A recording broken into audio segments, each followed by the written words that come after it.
பத்திரிகையாளர் திருமதி லட்சுமி இணைகிறார். மேடம் வணக்கம். இப்ப வணக்கம். இந்த பியூஷ் கோயலுடைய வருகை அப்படின்றது தமிழ்நாட்டில் அதிமுக பாஜக கூட்டணி பேச்சுவார்த்தையா கருதணுமா, இல்ல ஓபிஎஸ் டிடி விதிநகரனுடைய கட்சிகள் சார்ந்த நகர்வா எடுத்துக்கணுமா? இந்த வருகை என்னென்ன புதிய விண்டோ எல்லாம் ஓபன் பண்றதுக்கு வாய்ப்பு இருக்கு?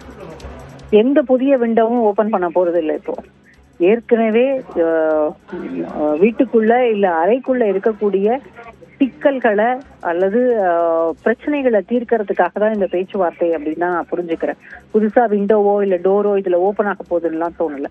டிடி விதிநகரனும் ஓபிஎஸும் மீண்டும் இதே பாரதிய ஜனதா கட்சி கூட்டணிக்குள்ள அல்லது அதிமுகவுக்குள்ள அப்படிங்கிறதுக்காக அவங்களுக்கான இடம் ரொம்ப சொற்பம் தான். அதுக்கான வாய்ப்புகள் மிக குறைவு.